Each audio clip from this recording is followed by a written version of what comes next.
Eagles. Eagles.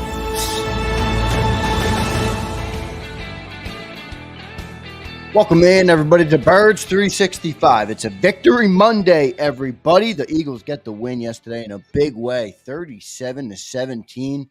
A second half smackdown. Johnny Mac. Birds moved to 5-2 on the season. How you doing on this Monday morning, Johnny Mac?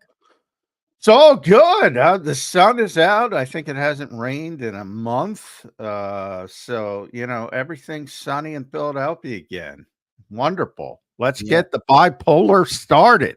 Yeah, no doubt about it. I want to thank BetUS for sponsoring our 2-hour show today. Johnny Mac, I thought that was the Eagles' most complete game of the season. Complimentary football, defense outside of that first drive, I thought really had a good game against Joe Burrow and that, pretty high-powered offense considering some of the talent they have over there.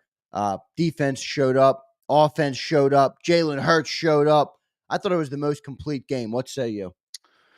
Yeah, certainly not even close this year. I mean, by far their most complete game. And really their most complete game in a long time. You'd have to go back to early last season to see a performance like this. But this looked like the old Eagles, imposing their will on a lesser foe in the second half. And, while the Bengals aren't great, I said it all week. They're okay. They're good. They're a potential playoff team on the back end, and they have an elite quarterback. So this was going to be a significant test, and the Eagles passed it on every level. As you said, aside from that first drive, you can nitpick. They weren't good on third downs defensively, really throughout the game. So that's a little bit of an issue, but you kind of want that stuff as a coach. So you win easily, and then you still have a little bit to correct and complain about and say, we got to get better and use that as the narrative. So, really impressive performance. It's hard to knock this team after a game like that. No doubt about it. I want to thank everybody for being here this morning and anybody that consumes the show after the fact. I'm your host, Zander Krause. That's John McMullen, the #1 Eagles beat reporter in town. We appreciate each and every one of you guys for being here this morning, sharing your thoughts. That's a big win, everybody, for Eagles Nation to get out there and beat a good, formidable opponent with a good quarterback and show that you are turning the page, you are building the blocks, and you are getting closer to that 22 form that we all are coveting and trying to get back to a Super Bowl. Hit that like button, everybody. It is a victory overreaction Monday, which means likes are in order. So smash that like button if you're enjoying the show. Johnny Mac, I think that's the best recipe for the Philadelphia Eagles. And you said it, right? I mean, they played some bully ball just in the sense that they imposed their will on the team, but they didn't abandon the pass.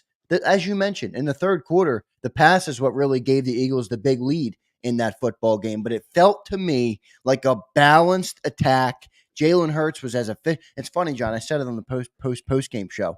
We were talking about Joe Burrow 80%. How ironic that Jalen Hurts is the one who threw 80% in that game. I thought it was a really good recipe for winning for this football team. Yeah, I'm cautious on the recipes, the identities, because that's going to change every week, and that's sort of what Nick said after the game, and he keeps saying, and nobody wants to listen or hear it. But as far as and then I talk about balance, and when you win, you tend to be balanced. It takes care of itself.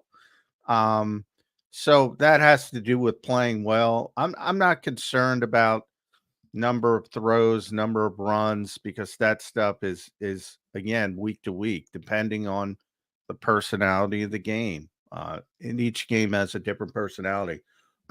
But if you win and you're up in the fourth quarter, people are going to be happy with the balance, or whatever you want to call it, identity, whatever term you want to use. When you win, people are going to be happy about it because you win. Right.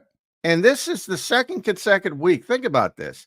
Second consecutive week, the Eagles sort of had the ability of putting all the reserves, emptying the bench like a blowout NBA game.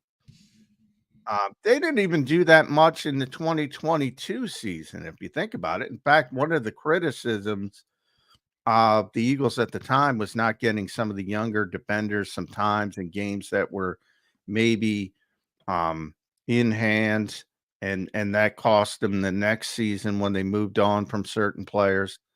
Well, now you're getting looks at Will Shipley and looks at Jalix Hunt and looks at Tristan McCullum and getting Sidney Brown back in the game after the long layoff from the ACL. Um, that's how well they've been playing the last 2 weeks. So, when you play like that, the balance and the identity and all, it takes care of itself. But the execution to get to that point is what matters. And the Eagles have been playing at a high level now. Now, 1 week against the Giants, you put that context into it. This is a more um, valuable sort of measuring stick. I think the Cincinnati Bengals, they still think they're a playoff team. I don't think they're going to make the playoffs, but you certainly with Joe Burrow, you never say never. Um, and this is a valuable measuring stick.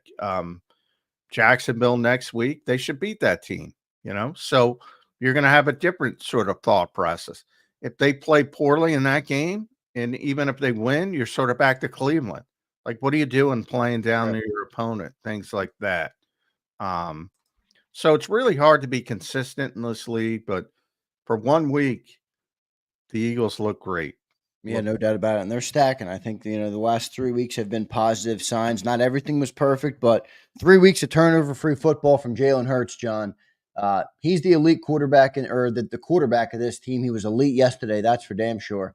But look, we go as far as he's going to take us. And with the way he's been in the last 3 weeks, really after a slower start to the year, he had a lot of turnovers through those first 4 games. 3 weeks, turnover-free. Throwing the ball all over the yard yesterday, a 45-yard throw to Devontae Smith for a touchdown. He was running the ball effectively. This looks a little bit like 22 Jalen Hurts to me, John. You agree? Yeah, a little bit, but long way to go. I know a lot of people are out there spiking the football. I see some comments, Greg Cosell, he can't handle simple concepts. Where's it today? People never learn. It's a week to week league. Nobody's ever disputed Jalen's ability to throw the deep ball that I know of, because he's one of the best in the NFL. No one's disputed his +1 effect on the offense. If they have, they don't know what they're watching. But there's still some processing things you have to work out and see if it gets better over an extended period of time. I'm interested to see the time to throw numbers when they come out, how quick they were. If they're still well over 3 seconds, I think that's something that's got to be addressed. But he's such a unique player. So I think people can't wrap their heads around him. I've said this pretty much from day one. The NFL sends out to reporters at basically Sunday night notes from the major notes from each game. So if you think about Jalen Hurts, all right, you say, yeah, all right, you look at the numbers and say, good game. And then you start thinking about how he gets to that good game. And here's an indication. He he had 2 rushing touchdowns and a 119.3 passer rating in against the Giants. And he did it again. He's at over 135. Plus he had 3 rushing touchdowns against Cincinnati yesterday. First player in NFL history with multiple rushing touchdowns and a passer rating of over 100 or higher in consecutive games. Think about that. Yeah, it's pretty unbelievable, man. They've been doing this for a long time. Then he became the second player in NFL history with 3 rushing touchdowns, a touchdown pass, and a passer rating of 103 or higher. And you got to go back to Greg Landry in 1972 to Which was find the arguable, only which other might have been a guy. different sport in that time. Yeah, exactly. To find so he's unique. That doesn't mean he's where you want him to be. So spike the football, tremendous player, tremendous game, but is he where you want him to be? If you're being honest with yourself, probably not. But let's see if he can build on this and gain some confidence and get that processing up to where you need it to be. He certainly is getting closer to that form. Would you at least agree with that, Oh John? yeah. Oh Yeah. yeah. I mean, I think three straight. Because look, I was hard on the quarterback at the start of the year because, like every fan, we know that we go as far as Jalen takes us, like I mentioned. And when he's not playing, his best, you can see that the team is limited and isn't going to win as many games as the fan base would expect. And I think even the owner would expect. So when he plays like that, though, John, I'll put us up against anybody. I really will. I mean, and this is where I think that talented offense shows, where when Jalen plays efficient, good football, there's a good attack. Credit to the coaches. I thought they had a good game plan this week. Now I know you'll point to execution, which is definitely fair, but I did think they put their players in good position this week. And when Jalen plays like that, man, I think we can beat anybody. I mean, you got AJ Devontae out there, you Yeah. got weapons all over the field. Jalen plays efficient football with no turnovers. It's hard to beat us. It's a lot coming at you, dude. Yeah. They're gonna out talent most teams, and they should. And the problem was earlier in the season when they were having some issues. Now they're relatively healthy right now. Some issues on the offensive line, but those guys held up tremendously. Compared to the rest of the league, you see some of the attrition. Guys gone for the season. At least the Eagles' injuries have been, the significant ones have not been season ending. So that's a positive. And they're going to start to out talent people as they have. And then it becomes, all right, we all know what the goal is. So when you frame it from that goal, is this a playoff team? Yes. Unquestionably, barring catastrophic injuries. Yeah. Are they a Super Bowl team? I can't picture anybody right now dealing with Detroit, but a lot of things can happen in this league. It's only They week already 8. I mean, yeah, let's see, they already lost Aiden Hutchinson, and, they can lose they could lose their quarterback. They could lose Jamar Gibbs, and everything could change. But right now, can they deal with that team? No, absolutely not. So are they where you want them to be? That's up to each individual. Yeah, but to your point, John, right? I mean, you got to lower your margin of error in this league, and like you just said again, anything can happen. So if the Eagles keep building on this and put themselves in the best position, I don't really see that many contenders in the NFC outside of Detroit. I mean, there's a couple good teams. I'm not saying there's no good teams, but nobody really strikes fear in me outside of Detroit, who, by the way, won 52-14 yesterday. Man, they're a good football team, that Detroit Lions, no doubt. But I think the NFC is absolutely wide open. And when the Birds play like that, I'll put them up against anybody. By the way, let's talk about that defense now. I mean, holy mackerel. What does Vic Fangio do at halftime, John? Or really, in this case, after the first quarter? I mean, we just shut them down, man, on defense. Yeah, they played well. I was more impressed with the defense in a weird way, which I said yesterday on the post-game show. Except for third downs, they had some troubles, but yeah, I mean, they don't have the all-stars all over the place, and he's starting to build up this chemistry, and everybody's starting to trust what they're trying to do. The communication is so important. They stopped the run, which was number one. I mean, Cincinnati was not effective at all running the football at all. So then you put them in second, third and longs, and they're able to overcome it. But then you can do some different things on the pass rush when you're in those second and third and longs. And, Slay, I mentioned that, told me last week, you got to earn your right to get turnovers. That means you got to be in second. Same thing as sacks. Got to earn your right to rush the passer. Well, but 2nd and 5, you can talk all you want about get to the passer or create turnovers. That's generally now anything can happen. You can have a tip ball, you can do, but you're not in a good position. When do turnovers come? 3rd and long. When do turnovers come? When you're pressing. Right. Cincinnati trying to get back in the game. They take a deep shot. Isaiah Rodgers there to tip the ball to C.J. Gardner-Johnson. Then real desperation later in the game. Mike Gesicki trying to get extra yardage. Zach Bond peanut punches it out of there. Great play by You're Bond. earning your right to get those turnovers. And they finally created some.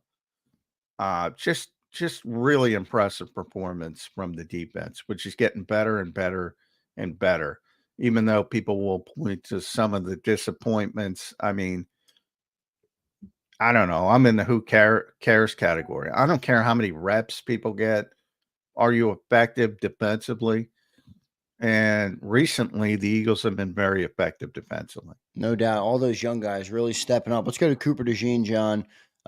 He's really impressive to me. Now, I don't know if I'm drinking the Cooper DeJean Kool-Aid too early, but boy, I watched that guy out there and I can just see it through the screen. I'm like, that guy is a difference maker. I mean, that 4th down stop on Jamar Chase, not an easy guy to tackle, particularly.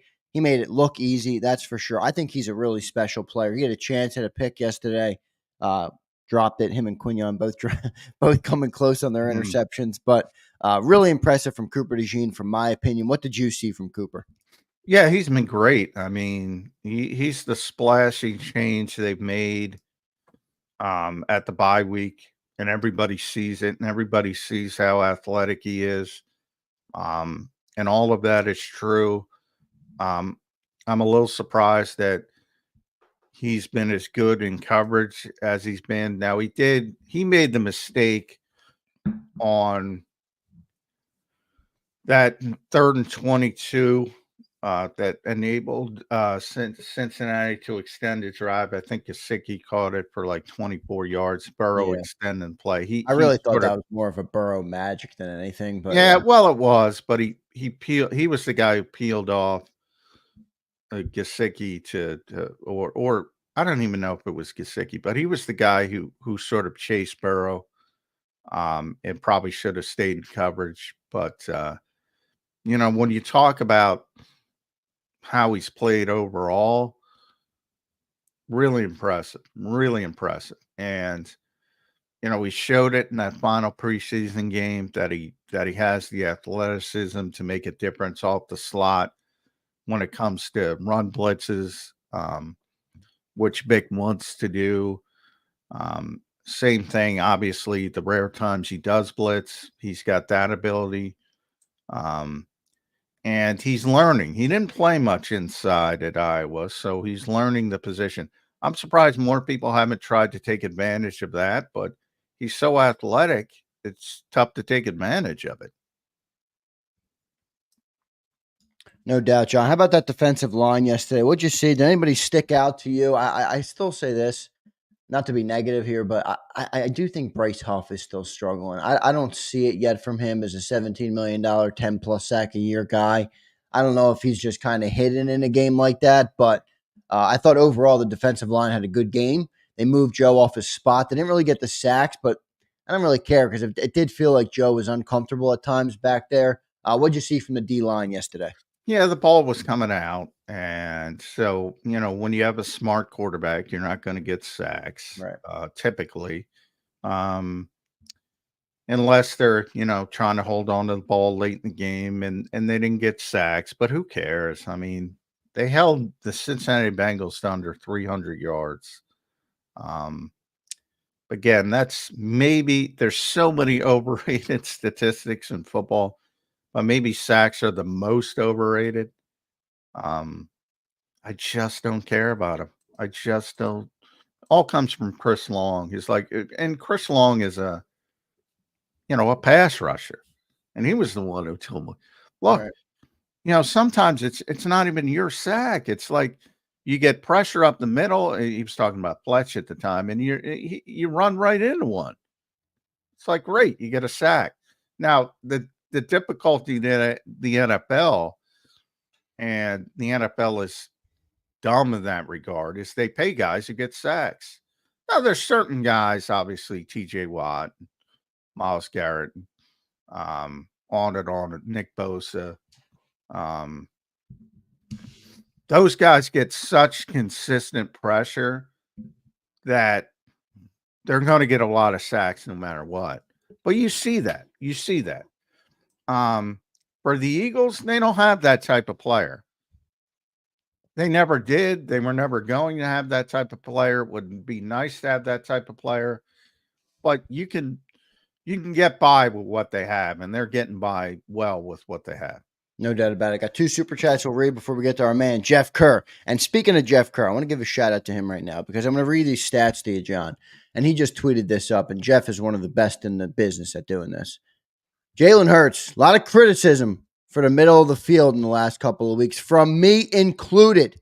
So I will eat my crow crispy today on this. Jalen Hurts attempted 6 passes in the middle of the field against the Bengals, 6 of 6, 102 yards with a touchdown and a perfect passer rating of 158.3. That's from our main man, Jeff Kerr from CBS. Very impressive as Jalen Hurts quietly dispels any narrative that is building against him, John McMullen. Well, I don't know if he dispelled it, but it's kind of proof that, hey, maybe you should throw the ball over in the middle of the field. I mean, I think he had 4 completions over the middle of the field before yesterday. So is that a narrative? Take it up with next gen stats. Well, Is I he thought it going was to good do to it see him yesterday consistently? do it. I mean, look, he had a long third down. He went over the middle of the field yesterday. The slant to AJ was there on that long 20-plus yard gain. I think it was a 29-yard gain there. So I liked what I saw from him yesterday. Let's get to 2 super chats, and then we'll get to our break and get to Jeff Kerr coming up next. Brian Garner checks in. Complete game, no turnovers, no sacks, and efficient with the explosive plays and matriculating down the field. I like that word there, Brian. Cooper communicating to the linebackers and DBs, passing off coverage is refreshing. I will say it does look like they're communicating better back there, and that's a big part of Fangio's defense. John, your response to Brian. Brett Johnson, baby. No sacks against Trey Hendrickson. Yeah. If you would have told me that before the game, I would have said, yeah, Eagles are going to win. I got to watch the game again, but I was so impressed with Brett Johnson. I really was. Yeah, no doubt about it. He was really good yesterday. I mean, look, anytime you hold Trey to a nothing burger, Hendrickson, who's a pretty premier pass rusher, obviously, good day for the left tackle, the backup left tackle, Fred Johnson. Trucker Beans checks in. Brian, by the way, thank you for the $10, man. And Trucker, thank you for the $5. Hurts plays well against conservative defenses. What is it that Vic does in the second half of games? My goodness, Trucker Beans, loving what he sees from the defense. Your response to Trucker there, John McMullen. Well, with Vic, I mean, he's seen it all. So that's the advantage that he has generally. So he generally gets to adjustments a little bit quicker than I think most of his acolytes or plus he doesn't share information with them. But so he's really good. And remember that when they have a bad game, because it's probably on the players, it's probably not on Vic, but I digress. Because he knows what to do. Now, again, it's up to the players to execute it on the field, and they're doing a good job with it. And when you have, I'll be honest with you, I was scared to death thinking about playing 2 rookies in this defensive scheme because of the communication issues. And Quinyon and Cooper to this point have handled it very, very well. So give them a ton of credit as well. But yeah, what was the other part? Vic's great. Everybody. Hurts plays well against conservative defenses was the other part. Yeah, I don't know about that because sometimes it really is a week to week league. And I know that's a cliche, but when he's making definitive decisions, he plays well. And when he's playing with confidence, he plays well. He gets in trouble when he's overthinking, when he's holding on to the football. And in general, if you're going to say, well, conservative defense may make you hold on to the football a little bit longer because it's a lot of zone. I assume is what he's talking about. So yeah, I don't necessarily believe that. Now, he struggled against the blitz in the past, particularly against good blitzing teams. Against good blitzing teams, he struggled. Todd Bowles when Tampa Bay is healthy, and they have a disciplined plan. They try to flush him left. Against bad blitzing teams, anybody can blitz.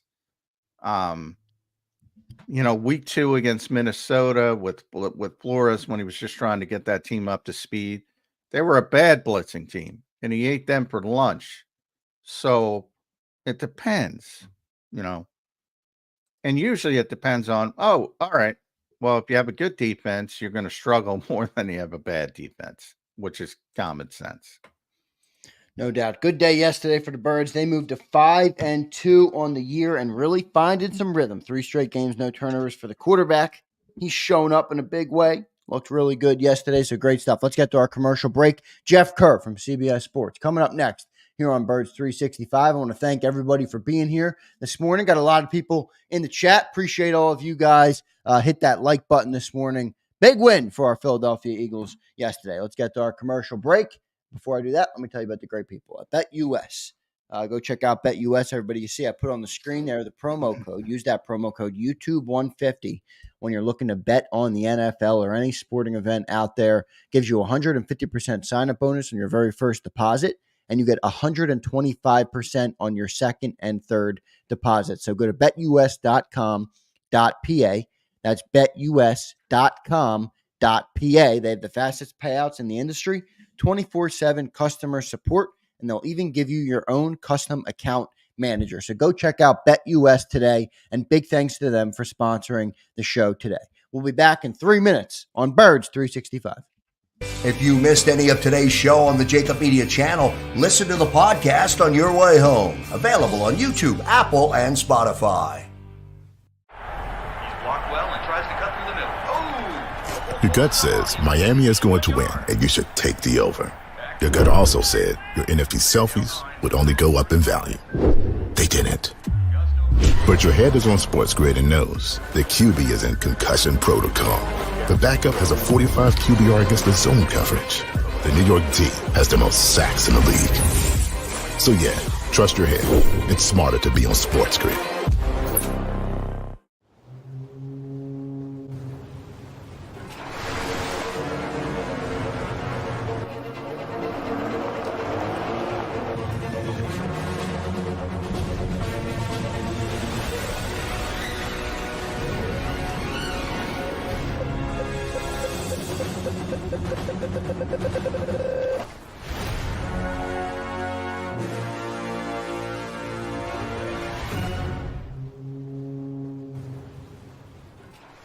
Score and save in Southeastern PA and Delaware with Colony Pools this football season, and let the experts close your pool with a custom Merlin safety cover in green for the Birds. And if you join our Winter Watch team, we'll give you another 20% off, and Colony Pools will handle it all. Keep your tiles on your pool, not in your pool. Fly with Colony right now, Birds fans. Visit flywithcolony.com. Hi everybody, my name's Jason Lombardi. I'm an inspector at DryTech. At DryTech we offer 3 major services, the first one being basement waterproofing. The second service we offer is foundation and structural repairs. And then the third service that we offer is mold remediation. If you feel you are having a waterproofing issue, give DryTech a call or check us out online.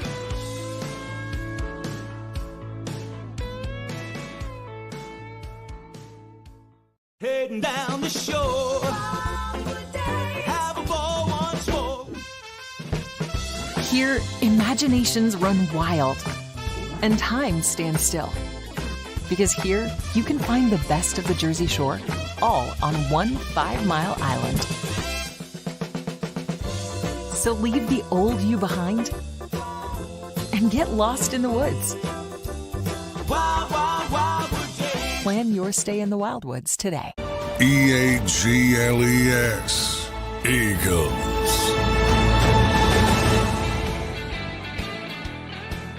Welcome back in, everybody, to a Victory Monday here on Birds 365. Eagles get the win 37-17.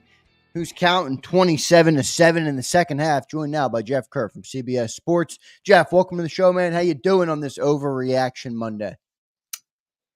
I think the NFC East is going to be coming down to the Eagles and the Commanders. That's all I got to say about a crazy. By the way, that was one of Jaden Daniels might have surpassed Aaron Rodgers for the Hail Mary. That was phenomenal. You know what, John? It's funny. It was listed as a 52-yard touchdown pass, but man, that throw was not 52 yards. Especially especially the height. Right? That's exactly what you want to do on a Hail Mary. Get the height. You got to extend the play to give all your receivers a chance to get down there, number one. So obviously he does that beautifully, but then you got to throw it that high to let somebody tip the football. And then the Bears that's what you teach guys to do. You want the one player in the back to catch the tip. That's a bad job by the Bears. One of them was yelling at the fans. Maybe that was a problem. Did you see the Eagles connection on that Hail Mary, by the way? Was Zach Ertz out there? I don't know. So, okay, ready for this? Olamide as well. Yeah. So Olamide was out there. Zach Ertz was the one who tipped it back to Noah Brown, and Ertz didn't think he got anything on it, and it turned out by replay he did. He said he felt something, but Kevin Byard was supposed to be covering. Noah Brown. So there's a lot of Eagles connections on that one. A lot of Eagles. Can I say this about the Commanders win? It was awesome, and it was crazy play, and I get it, but it didn't really make me feel like they're much better than me in the NFC. I mean, they were one crazy play away from losing. Well, yeah, You're exactly right to think that. I get it. It was a great play, but I still kind of feel like that Commanders team has to prove more to me. It's their first year. And I'd look at it like they played really well defensively. And then they got, sort of so many of these games. I mean, they get a pass. They're almost off the field. A pass interference. I guess it was pass interference that gives Chicago a touchdown, and that's why they were behind. But boy, I don't know. That's good defense, and I'll just say this: Washington's going to be in it all year because they play nobody. They play nobody on that schedule, and I know they play the Eagles twice, but if you look at their schedule, you're like, oh, okay, this team can rack up 11, 12 wins. It's just how many can the Eagles rack up?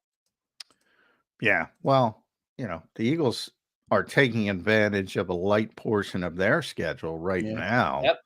And they should be able to make it 4 in a row next week.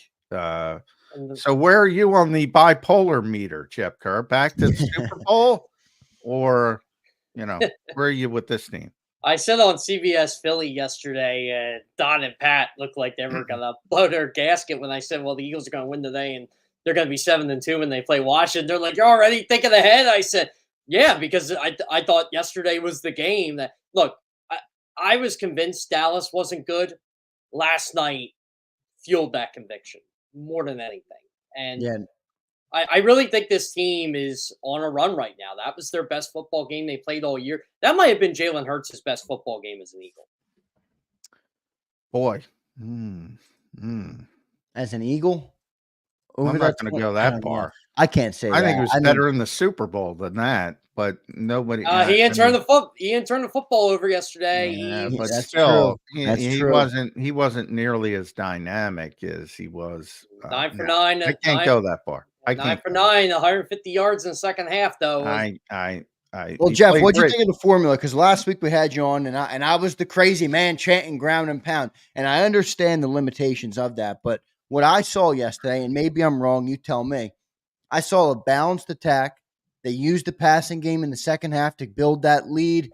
A great approach when I looked at that game, I said, this is something this team can build on and be a formidable opponent versus anybody they play in the NFL. Versus last week, you're like, well, you can't run on every single team you play, right, to get to a Super Bowl. I thought that formula yesterday was a winning formula for the Eagles. What do you think, Jeff?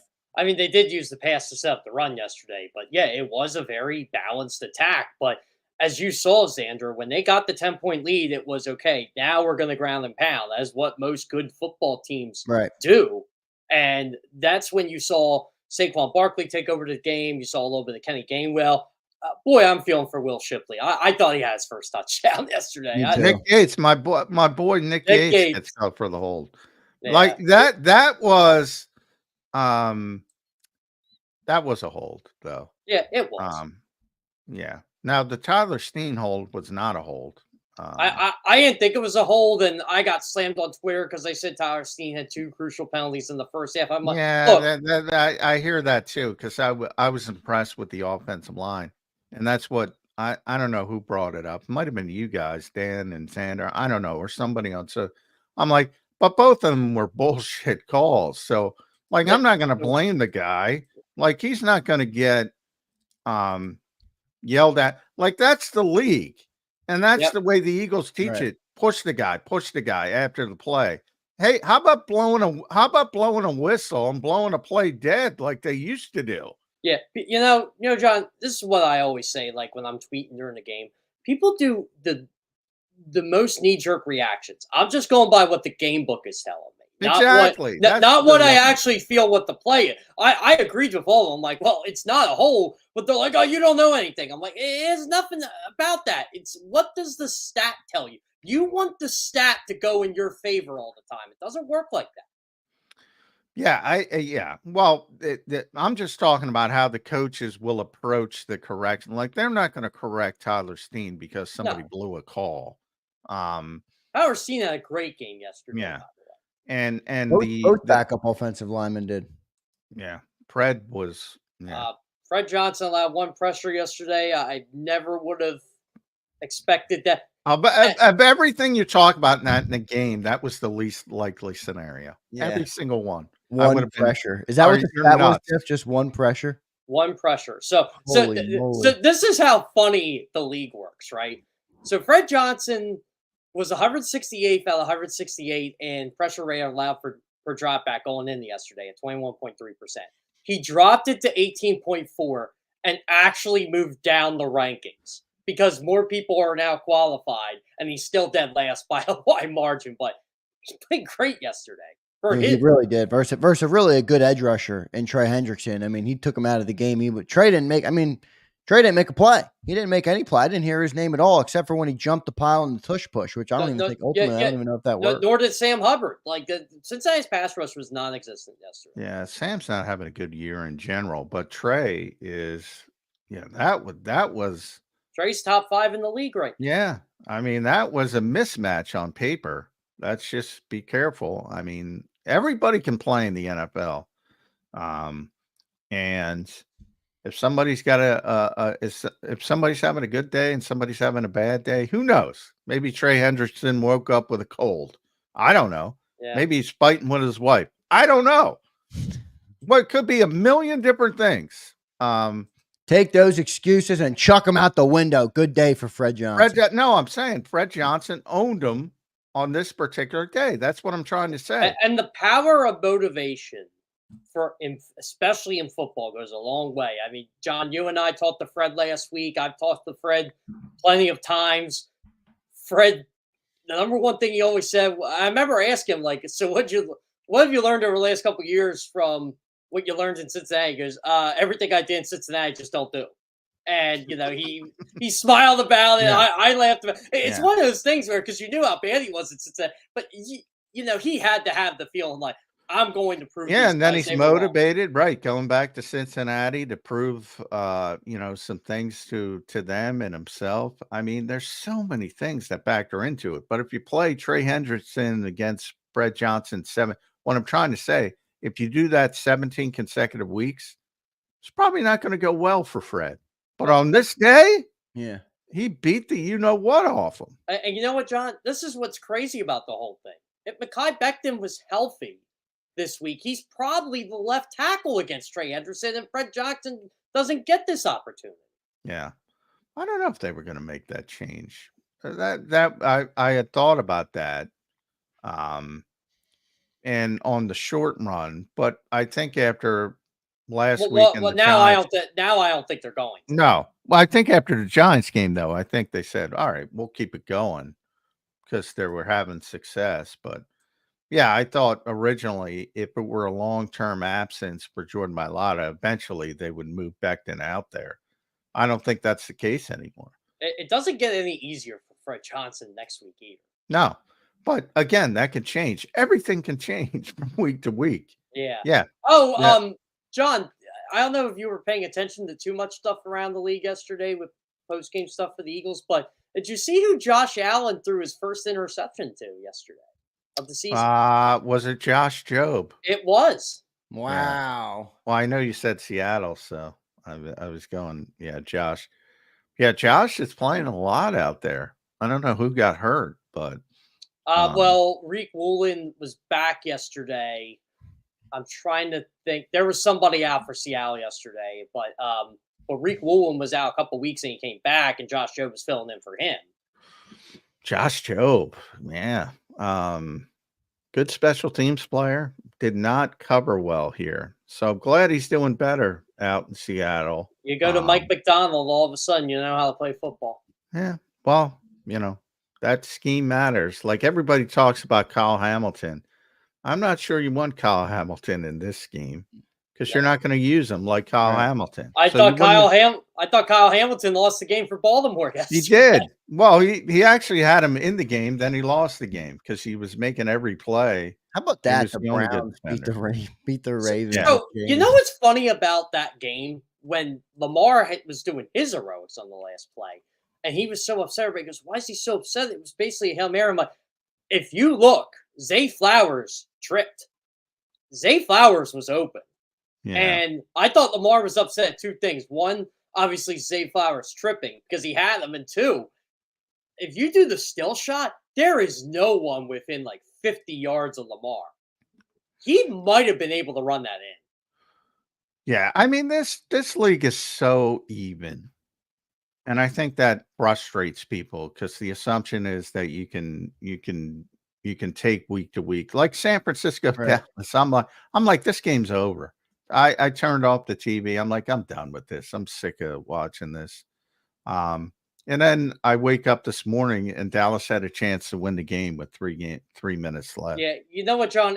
That game was so weird. I still say Dak Prescott is the master of getting those garbage time. Yeah, the garbage time. But then they had the ball. It was 30-24. They had the ball with 3 minutes. That's a legit shot to win. Oh, now, yeah, and he looked terrible during that drive. So I don't know what happened, what changed there. But did you see the Trayvon Diggs controversy after that game? I did. I saw him run out. I don't know what the guy said. Yeah, I didn't see the details. He posted his tweet, and I'll tell you what a professional response. He said, "You're right, Trayvon. I don't know. I'm not at this level, but I'm asking you a question to explain to me." Yeah.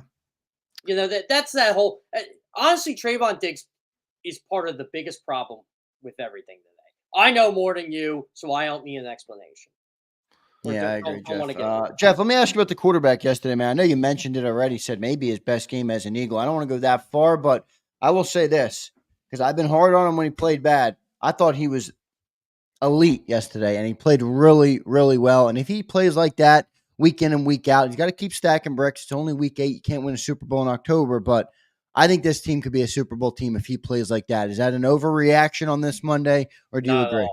Not at all. Look, I'll say this. Everybody wants Jalen Hurts to be this world-beaten superstar. They want him to be Josh Allen. They want him to be Patrick Mahomes. You don't have to do that. All you have to do is not turn the football over and make smart decisions with the football, which is what he's done the last 3 weeks. It's not a coincidence this team is winning games as a result. Yeah, you put out the stat, Jeff, on the Eagles' record when he's turnover free. What was the number again? They're 13-1 when Jalen Hurts does not turn the football over. 13-1 when he doesn't turn the football over. And to your point about, not making him something he's not, shit, just be great at being Jalen Hurts, you know, and that's what he was yesterday. I thought he ran the ball well, looked explosive in the run game, passed the ball well. Obviously, had a deep throw to Devontae Smith, which he still has that deep ball. Man, he really can thread the needle on those. I thought I was he's really always impressed. been great at the deep ball. Yeah, always. he is tremendous this season at passes of 25 plus air yards, 10 plus air yards, especially over the last couple of weeks. You know, it just seemed like once Jalen Hurts was able to have a turnover-free game, he just has been trying to roll with it. And we're seeing this right now with Patrick Mahomes in Kansas City. The guy can't go a game without throwing a pick. Yeah, there's obviously got to look at each interception. And yesterday wasn't Mahomes' fault. The ball got tipped.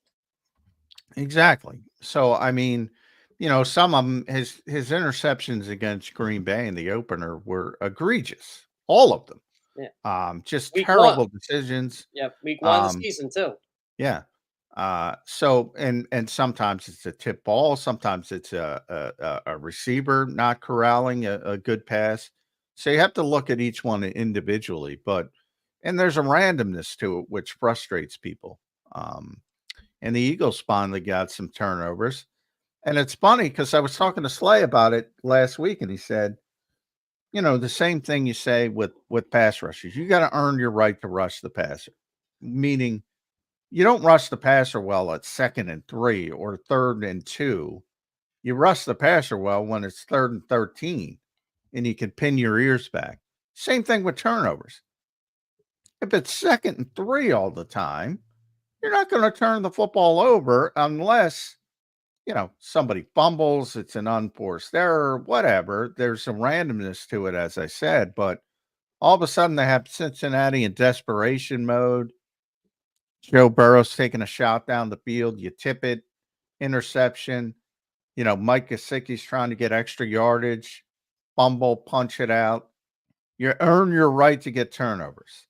When you're playing from the lead and a significant lead, and you're a quarterback in this league, you damn well better take care of the football. I think that's half the battle. Play from the lead. And that's what ultimately got Joe Burrow yesterday. And look, that was a great play by Isaiah Rodgers to CJ Gardner-Johnson, but that's Burrow also trying to force something when they're down 10 points. Yep. Yeah. And it's so much of this game is common sense.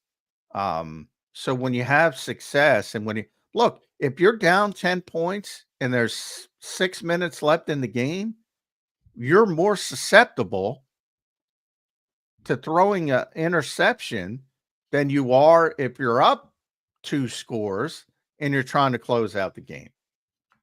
A lot of this stuff takes care of itself if you're playing good football and you're where you're supposed to be in the 4th quarter. Why can't people realize that, Jeff Kerr? I don't know, John. I'll say this, though. I feel people really underestimate 2 aspects of the game. And one of it is, and I think fans are aware of this, but it's not talked about enough, getting the ball after halftime and scoring before halftime. Oh, yeah. Well, that's why they defer. I you know how many times I had to explain this to Jody? Oh, my gosh. It was like Jody hates that. It was literally every Friday. I'm like, it's you want to sandwich the 2nd quarter and the 3rd quarter with scores. If you do that, you win. The number's astronomical. How the percentage. The Eagles got 10 points by doing that yesterday. Yeah. It didn't. Was 14. I'm already forgetting that. And it didn't look good at the start because they gave up the 10-minute drive, and you're like, I get the frustration, but if you're a bad team, sometimes you should do that. So I'm not saying it's 100% defer if you win the toss. If you're a bad football team, you might want to take the ball against Detroit and try to shorten the game and try to go on that type of drive. Not 10 minutes, but 7-8 minutes, score a touchdown, try to shorten the game. And you want to see how the other team reacts too. Yeah. The Eagles don't think of themselves that way. And the fact that they have A.J. Brown, Devontae Smith, Jalen Hurts, Saquon Barkley, et cetera, Dallas Goedert when he gets back, why would they think that way? Defer. For the Eagles, it is. It's basically organizational writ because they have all these playmakers. So they should not care if they fall behind even 7-0. You don't want to fall behind, but they're a team that should not care. Now, it's not always been that way because the offense has been kind of clunky. But boy, I mean, if this offense gets to where it was in the second half yesterday, Cincinnati didn't know what to do. And Goddard's not even out there. Yeah. By the way, they scored on 6 of 7 possessions yesterday. That's Yeah, really Jeff, impressive. it was a touchdown before the half. So Yeah, the thank you. So it Bengals was missed the 14 field points, goal. yeah. Then the Eagles got the touchdown, tied at 10-10, and then they took the lead 17-10 on the first drive of the second half. I mean, you're right about that, man. A quick 14-point swing, and all of a sudden the Eagles are up a touchdown instead of down a touchdown. Really good stuff right there. Yeah, and Cincinnati responded, but again, the Eagles just got 14 points off them before Cincinnati could even know what hit them. Yeah, it's true. Yeah. It to me, you always, if you win that toss and you're a good football team, you always defer, basically. Yeah. Jeff, thoughts on the defense yesterday, man? Cooper DeJean. I mean, I thought Cooper DeJean was great. I thought the defensive line created some pressure. I know they didn't get home a lot, but as John mentioned, Joe was getting that ball out quick. What'd you think of the defensive performance yesterday? I mean, there's not too much to complain about. I think the only time I really complained about the defense at all yesterday was the 3rd and 22 to Gesicki because Josh Sweat was able to get pressure up the middle. I think Bryce Huff stumbled, or I thought Bryce Huff would have gotten him. It seemed like he was kind of on skates there trying to get Burrow. And look, he's a good quarterback. He's a more mobile quarterback than people give him credit for. I thought Gesicki was fantastic yesterday for them, by the way. But yeah, Shocker. Yeah. You're big game.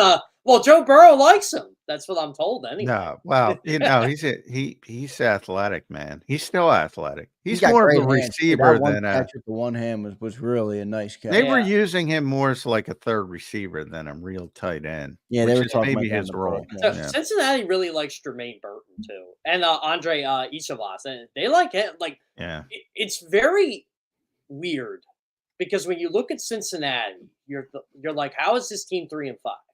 I think we saw yesterday why they're 3-5, and I'm going to start with their head coach. I don't get why he stinks. Yeah, I don't get why Zach Taylor's going for it on 4th and 1 at the 39 when you. I get that. I agree, Jeff, with that. My problem is the 3rd and 1. Well, the 3rd and 1 play was bad too. That's where I was getting. Could you announce to everybody, hey, we're going to run the football? Yeah, we're going to put Zach Moss in the game to run the football. And you don't have Saquon Barkley. You have Zach Moss. That to me was the problem there. But you had to go at that point of the game. My problem is early in the game, and I said this to Zander, they had a 4th and 3 with a chance to go up 14-0. And they didn't go for it. And I said, this is the exact example of why the Eagles have such an advantage over these teams that are not aggressive. There's no guarantee they're going to get it, but you have a chance to seize that game, to seize control of that game. And if you don't get it, you got the Eagles backed up and you go a different route. Yeah, you talked about that on the halftime show, John. Yeah. It's such an easy decision at that point of the game. I was on the Bengals pregame show yesterday for a good half hour, 45 minutes, and we were talking about this game, and I'm trying to figure out a little bit more. And I talked to them off air about this, what's actually going on in Cincinnati, and they said, "Boy, we wish we were the Eagles. They get their guys signed. They don't let a guy like a Jesse Bates or a Joe Mixon go because they got to pay this guy, and they still haven't paid this guy." And they said, it's just a completely different run organizations. And their shoestring budget, Mike Brown, all that kind of stuff. Duke Tobin's got like a 5-man scouting staff. The Eagles are like 30 deep. I talk about it all the time. And Duke does it. Did you see the Bengals were the only NFL team on Saturday around the country? You know how scouts always go to college football games. They were the only NFL team to not. Well, they have nobody. Yeah, exactly. and they all laugh about, like, I think it's Cincy Jungle. I think it's their SB Nation page. They're like, well, the Bengals have like 3 scouts. I don't know. I If mean, people they realize that. don't. Yeah, they can't go to every game. So it's a joke. And it really speaks to when people talk. And I talk about how good Howie is all the time, but Dick Tobin's top 5 as well, because what he's able to do with no support staff is pretty stinking amazing. And what Cincinnati's been able to do. Is it simply chalked up to that the owner doesn't want to spend, or does the market Yeah, size? that's exactly what it is. The owners. I know, but like Eagles, I would imagine the Eagles and the Cowboys, for example, are making more money than the Bengals organization simply based on market size. Maybe I'm way wrong. Well, no, they are, but there's plenty. There's rich NFL owners, and everybody's rich. You have to be rich. I know what you're saying, though. Yeah, there's some that don't. That can. But there's different levels. You know what's a good example, Zander? I'll cross sports here. Baseball. You got your Stuart Steinbergs or your John Fishers. The Cincinnati's a small market team in baseball terms, but it's really about the owner's willingness to spend money on stuff that isn't capped. And by that, I mean, like, you have a salary cap, so everybody's under the same restrictions. Howie manipulates it better than most with the help of Jake Rosenberg in the past and now Bryce Johnston. But everybody's under the same restriction. Off the field, staff, support staff, you can spend however much you want to get an advantage. Right. Is all the TV revenue split? Is that the only thing that's split evenly? No, there's a bunch of. Yeah, there's more than merchandising. There's a bunch, but TV's the most significant by far. Right. Yeah, that's the hundreds of millions. There's a reason why the NFL TV deal, even though it lasts to 2033, there's an opt out because they're going to get more money in. They're going to get 5 years. Yeah. But Duke does a tremendous job. But getting back to the. Because a lot of people were criticizing. What game was it where the Eagles missed a bunch of 4th downs? People were losing their minds. Well, there were a couple games. The Atlanta game was Atlanta. The I was going to say, yeah. And people were losing their minds, and I'm like, you don't get this, man. Over the long haul, this has been a tremendous advantage for the Eagles, and you've seen it over the past 2 weeks, especially. But in Cincinnati, then remember when the Eagles had the ball. 4th and 1 at their 39 or somewhere around there. At their own 39. They didn't give up a possession. They went for it. So many teams give up a possession. Washington almost lost the game. They had a 4th and inches. Yeah, and I don't know why they didn't go for it. I was wondering. With Jaden Daniels. Yeah. A 4th and inches. And they should have lost the game because they played conservatively. I thought the Bears lost that game twice. I don't know why DeAndre Swift or Roshan Johnson's not getting the ball in the end zone with 6 minutes left. They're handing it to an offensive lineman. And it didn't work. By the way, Caleb Williams getting credit for that fumble is a bunch of BS. Well, quarterbacks, that's another thing with turnovers. Doesn't matter. Doesn't matter. Quarterbacks always get credit for the fumbles. So that's another example of a statistical and a mesh point fumble. It might be Kenny Gainwell's fault, Saquon's fault, Miles Sanders' fault, DeAndre Swift's fault. It always goes on Jalen Hurts' record. Always. Always. John, and I'm a big stat guy, right? But watching, perfect example. I'm watching Penn State Saturday. Bo Pribula completes a 30-yard pass. He's supposed to hand the ball off to Nick Singleton. Well, Singleton's going the right way, to the right, and Pribula's going to the left. I'm like, oh, God, this guy. But he realized it and just happened to see somebody open that wasn't supposed to even be part of the play. But it's football, right? You improvise, and the receiver just puts his hand up and Pribula throws out. Like, well, that could have been disaster. By the way, your club, I was impressed by that backup quarterback. At least in the second half. They play him in like significant snaps, but not as quarterback. They usually have like a couple like design plays for him. So I was curious how it was going, because he was a 4-star recruit. out of Central PA. So, Well, they all are. yeah, They but you know, I was trying to tell people, look, the guy's not Drew Aller, but the kid can play. I don't know. I'm not a big Drew Aller fan. I'm not. Now he's gotten better this year. He was terrible last year. I mean, He was absolutely terrible. He was in Charles Barkley terms, terrible. Yeah, He terrible. literally was afraid of the moment. He could not Jeff hit it. always gets me in the Penn State. He's like a trap with Jeff. He always gets me. It's a big week this week, John. This is like my Always a big week. Christmas. They're the king of the B teams. That's how Who they got. Ohio State this weekend. Is that what You it know is? what? I try not to convince myself into all this, but I was not impressed with Ohio State at all. No, they're not. They're not typical Chip Kelly. It's like a weight on that team as well. I'm joking.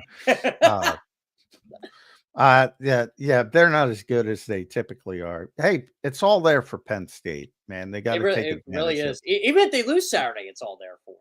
To at least go to the playoff. What are they? Third in the country? They're in the country in Ohio Your State. coach drives me absolutely crazy. I can't stand that guy. Well, trust me, try dealing with him. I can't stand him. Yeah, I'm not James a Penn State Franklin. guy at all. Yeah. My girlfriend's James a Penn Frank- Stater, but I hate them. James Franklin is not a likable person. I'll just say No, that. he's not. I mean, the way he handled that whole thing last week with the reporter. Oh, that was bad. That just that was ridiculous. a PR nightmare. And Yeah, he it was could've- absolutely. He could have fixed it right away and just said, He almost screwed Saquon here. He's not he even did. with his team. Yeah, he almost screwed Saquon. By the way, talking to a lot of people in the Penn State community, when that Saquon thing happened, a lot of people were like, "Oh my God, just keep your mouth shut." Exactly. Just shut up, dude.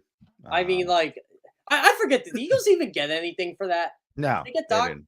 Yeah, They I didn't think they did. Like, I thought it was They didn't. perfectly okay to talk to your college coach, but what do I know? Yeah, he's just a dummy and said that how we talk to Saquon, and you're not allowed to talk to personally. You can only talk to the agent, not the player. So anyway, yeah, I mean, they didn't I'll get just- docked for it. Yeah, I'll just say this with the whole Saquon to the Eagles thing. I mean, the wheels were in motion for that long before Monday at 12 o'clock. Yeah, the Eagles have wanted Saquon for a while. We now know. They have him in the Christian McCaffrey, Bijan Robinson category, which is ironic because and I tell Zander, whenever they value a running back, which is very rare, it's always because of their ability in the passing game. So a lot of people have taken shots at me because Saquon's playing so well. And by the way, as Zander can also attest to, I predicted he'd get 16 to 1,700. You've been saying that since May. Yeah, 16 to 1,700 yards from scrimmage. But I said pretty consistently he's not going to be a difference maker in the passing game. He's not been a difference maker. No, I don't even know. Does he even have 100 yards receiving? Maybe like 100. I think he does now. He's over 100, but that's just not the. That's just not. It's weird because it's just not Jalen Hurts' game, and it's not really the Eagles' game. It's not. It's not. And part of it's not even his fault. No. But I'm talking about the people like all offseason. Oh, he's going to play in the slot. He's 106. No, he's not. 106 yards, guys, through 7 games. Yeah. 106 yards. He's going to be. You don't need a slot receiver because he can play in the slot against NFL corners. I mean, that's the people I said, come on. That's a day off for an NFL slot corner. And that's nothing against Saquon Barkley. I almost, not like I wanted to go after a fan this morning, but I had someone ask me on Twitter, I think it was from a tweet yesterday, they're doing this, they're doing this, they're doing this, they're doing motion. Why does it take so, or why doesn't this coaching staff figure this out in week 1? I'm like, I don't know. You can ask 32 teams about that. They don't care about August. They don't. It's September is the ramp up month. And October is when you're actually seeing good football. It's just going to be the way it is with this schedule. Yeah. And too many teams, you don't see good football in October. I don't see good football at all from the New York Jets. They stink. Oh, man, I was wrong. I thought they got. I was way wrong on the Jets. Oh, man. A lot of us were way wrong on the Jets. I thought Aaron had one more. I was concerned about his age and coming back, but I thought he had one more run in him Me too. Oh, I got that one wrong. Boy, It didn't matter if he did have one more run in them. They just can't. The receivers can't get separation. Their defense took I a thought step Garrett back. Wilson was going to be a star. Aaron Rodgers don't like him. He's too busy trying to get his boys back. Yeah, I know, but Garrett Wilson doesn't look like he has it. I don't know. We'll see what ends up happening. Robert Saleh is somewhere drinking a margarita. He's With already got a new He's gig. in Green Bay drinking a margarita. Yeah. Is he? Did he take the job? I thought he wouldn't, because then doesn't that mean you don't have to get paid from the former Oh organization? no, he can do what Vic Fangio did. He's a Consultant. Yeah. By the way, John, you would enjoy this. This was like our my debate with the research team this week. They're like, this is Vic Fangio's second stint with the Eagles. I'm like, yes and no, because they're like, well, he was there for the Super Bowl. I'm like, Well, at that entire year, I would bang my head on the wall because Vic evidently did an interview somewhere. I forget where it was, where he's talking about his love of the Phillies, really mainly. Yeah. And he always asks us about the Phillies. He mentioned he was helping out the Eagles, and he was, we sort of friend of the program. Like Brad Seeley is at Eagles practice all the time. For those who don't know, is former longtime special teams coordinator, retired. Just helps out. And he has been for like 3 years. But Vic was at training camp a couple days, and Jonathan Gannon used to call him up and talk to him. He said mainly golf, but he was never a consultant. And it was reported somewhere that he was a consultant. I thought NFL Network reported that. Yeah, and all year it's like I would say he's not a consultant. He's not a consultant. And then, during the Super Bowl, during the lead, they said, "Hey, Vic, you want to be a consultant?" And they actually signed him to a consultant thing in the lead up to the Super Bowl. Miami had to approve it because he had already agreed to become the defensive coordinator there. But finally, validating, you don't sign a contract to be a consultant if you're a consultant. But I still haven't gotten apologies for that either. You know what? You're never going to get an apology when you're right, John McMullen. Yeah, exactly. Jeff Kerr, I got a question for you on this Eagles team, and maybe it's too early, but it's an overreaction Monday. Are they getting closer to Super Bowl contending form? I know you can't win one in October, but I think it's about stacking on top of what you've been building the last couple of weeks and trying to get back to that top tier form they were in 22. I think they're closer to that today than they have been, in a while. Where are you on that? I think it's fair to think they're one of the better teams in the NFC just based on how they played yesterday. And look, I still need to see more out of them too. But I got to do the playoff standings every week for CBS, and it's like more of a breakdown of how each team's playing more than anything else. But if you look at the top of the league right now, it's Detroit, it's Washington, it's Philly, because Atlanta's going to run away with the South, by the way. The NFC South, after Evans and Godwin got hurt, you might as well forget Tampa Bay. So, and the Saints stink. Dennis Allen should be going. Hey, John, look, I'm going on Dennis Allen rant. He should have been calling him up. Jeff, you've been ripping on Dennis Allen. He's the worst coach in the league. He should be the Penn State defensive coordinator. That's his next job. Oh, they got a good I know. guy with the last name of Allen. I mean, I will say that I agree with you. By the way, I don't think Dennis Allen is a good head coach, but he's a great defensive he lost his quarterback. I mean, he's throwing out Spencer Rattler and Jake Haener. I mean, yeah, you're not going to win a lot of games. No, but it's just something that it's just. By the way, the NFC West, there are 3 teams at 4-4, and the Rams. Remember, they were sellers going into last week. Their came out of the first. Yeah. The Rams look good on Thursday night with Cooper and Puka back. It's amazing how that happens as well. But what do you think? The Vikings almost went from first to last in 5 days. I know in the NFC. That's how good that division is. And look, Green Bay had a gutsy win yesterday too. I mean, now is Jordan Love going to play next week? That's a good question. Because if he doesn't play, Detroit will murder them. Yes, they will. The The Lions scored 50 points yesterday, and they didn't even get 250 yards of offense. It's amazing what is going on there. They're the best team in the But NFL right now. they're so. It's almost like they're so good. They score so quickly. It's frightening. I had to rank. So every year after 7 weeks, one of my big assignments is I have to rank. We call it the Super 7. The 7 teams who I feel have a realistic chance at the Super Bowl after 7 weeks and ranking them.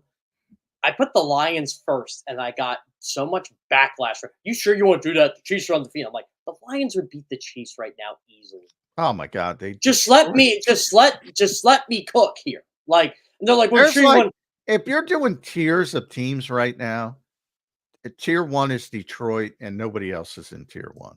Nobody.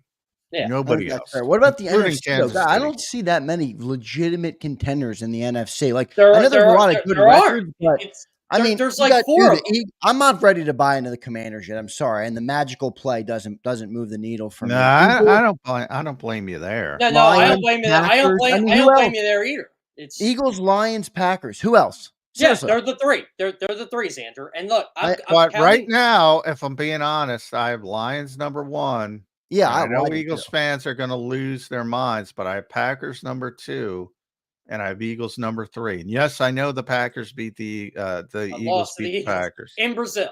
Yeah, I think the Packers are a better team when Jordan Love is healthy. If he can get healthy, you know where the Eagles can beat the Packers. I'll put Eagles at 2 for me. This is why the Eagles beat the Packers. And Jordan Love is a turnover machine. They can rave about all the touchdown passes he throws, all the stuff, and he does. But man, does he make? Well, I admit he has to cut down on the recklessness. But the Eagles, if you look at that game, that was not the Jordan Love you're going to see later in the year. Bunch of passes, bunch of step left on the field. I don't know how many. I think it was Dontavian Wicks dropped like 3 balls. There was a lot of shit went the Eagles' way in that game. Yeah, and you know what? It's a week 1 game, so it's kind of hard to put stock in it. Except that the fact that the Eagles plus won. the field. Yeah.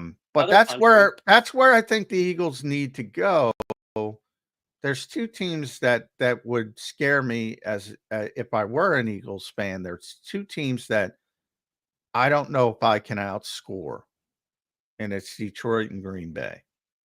And there should be no teams that the Eagles should not be able to outscore. And the Eagles are fortunate that they're in the same division, because the way this thing is shaping up right now, if you win the NFC East based on how the Eagles and Washington are playing, you're going to be the 2 seed at minimum. How about the 49ers? Where are you guys on the 49ers? I'm higher on them most, but they're banged up. If Christian shows up, and he might show up after the bye. When's their bye week? 12? Does that sound right?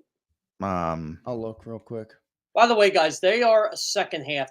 They are the epitome of that cliche second half team. They're 23-4 from weeks 9 to 18 over the last 3 years or something. Now, Brandon Ayuk injury hurts.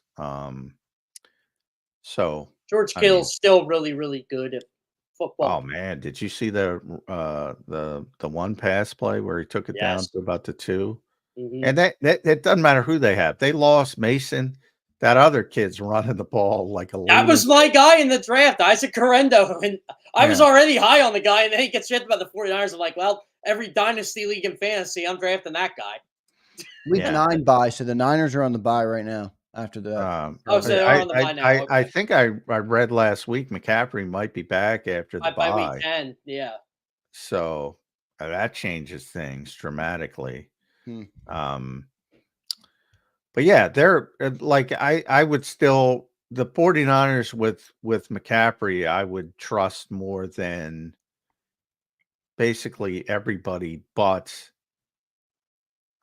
Green Bay and Detroit. John, am I crazy for this to give Sean Payton some praise for maybe Coach of the Year? I don't think you're crazy. No. I mean, that team is not good, and they're 5-3. I know. With a rookie quarterback. In the AFC, too. In the AFC West. Like, they're in second place in the AFC West right now. Well, the NFC has better teams than the AFC. Yes, they do. They're much by deeper. a wide margin. How about this for Coach of the Year? Could Andy Reid be Coach of the Year? He could. No. but he No. won't win it. He won't win it. Yeah. But Really? Exactly. I feel like that team is not playing good, and they just keep. He's always winning coach of the fucking year. games. That's the point. He's expected.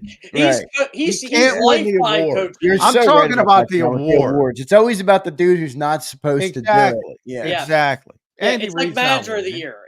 Yeah. It's who's the Now- biggest surprise? If you say who the best coach is, yeah, it's Andy Reid. It's Andy. He's the eternal coach of the year. By the Yeah. way, he's a higher win percentage than Bill Belichick now. Yeah, he's a good man. He is. I can't help but rooting for Andy. I'm sorry, Eagles fans. If they're not playing the Eagles, I love I'm root- Andy Reid. I'm Andy- rooting for Andy Reid. I love Andy- watching Andy- Andy, him win. Andy you're Reid an gave me Eagles 14 fan- awesome years of football. Yeah, if you're an Eagles fan, everything they do as one of the best organizations in sports, and certainly the NFL, relates to Andy Reid, teaching Yep. them how to do it. Everything. And that came from Mike Holmgren, too, because that's why they hired Ray Rhodes. They wanted the guy from the Holmgren tree. They got that, and then they're like, okay, well, this one didn't work. Let's bring this guy in. And it was just some unknown. I don't even want to say he was an unknown quarterback coach, but it was for here. He was an unknown quarterback coach, and Yeah, well, he was unknown nationally. Like, people in the industry were aware, but you generally don't jump from that position to where he was. So, Jeffrey deserves a lot of credit. Jeffrey knows his biggest mistake as an owner was Chip Kelly and going away from going for the splashy hire. the Andy Reid sort of templates. Yeah, I think we're still living with the ramifications of that decision. That's why I don't think he wants to give Nick Sirianni the full autonomy, and I think that's why there's so much.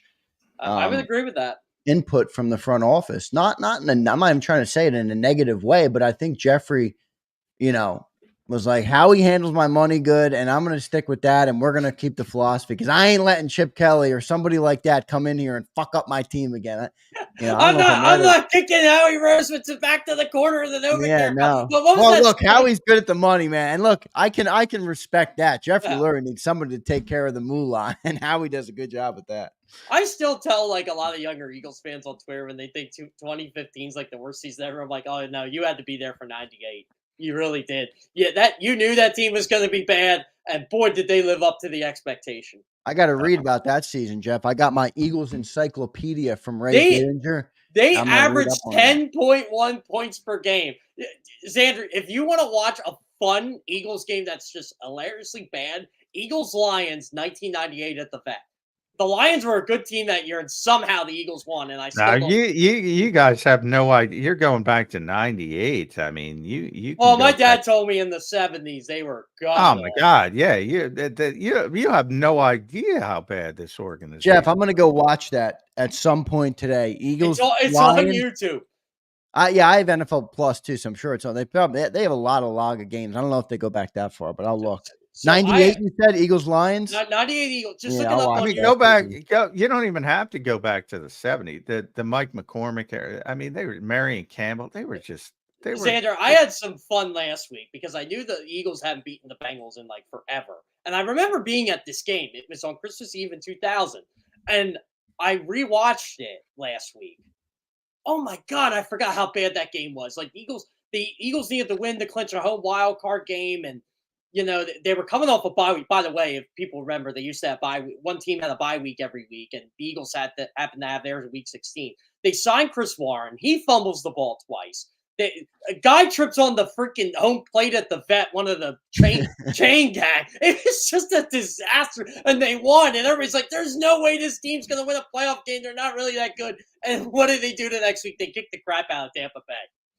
I love it, Jeff. You're an encyclopedia for football. But it cuts off at 98. Yeah. No. So the Rich first year, coach hype, baby. Think about Rich coach. The first year I remember really watching the Eagles was '94. So when I was 6, that would have been Rich. I was think. fresh out of the womb. That was Rich. And I've rewatched a lot of old Eagles games even before like I remember watching them, but that '95 team holds a special place in my heart just because they were the first team I remember that like went to There's the a reason Dick Vermeil still has his picture up in Philadelphia, and that's because they wanted to hire him back in '95, and he didn't want it. That's because of the turnaround from just how disgustingly bad they were pre-Dick Vermeil for well over a decade. Oh yeah, it was. I it's how my dad explained it to me. He saw a winning season when he was 5, and then he didn't see a winning season again till he was 24 or something like that. Do you imagine this fan base if they went 18 years without a winning season, 18, 19 years? Yeah, oh my God. Well, they would not accept. They don't accept. They don't accept what they have now. They want the coach fired. So many of them. I think the maddest I've ever seen my dad watch an Eagles game was when they tied the Ravens in '97, and I'm like, and because I'm the stupid 8, 9-year-old, don't believe things end in ties. I'm like, wait, the game's over. He's like, so you're yeah, I heard so many curse words about the game being over. Is that a controversial opinion to think that professional NFL games should never end in a tie? Well, Donovan didn't know it. I don't know if it's controversial, but I mean, to not know it is. And why the fuck do we end in ties? Really? Why? We can't think of any system to get a winner before we get out of here. They try to make it better. It's just. I mean, I'm not a huge fan of the college football setup, but at least they get a winner.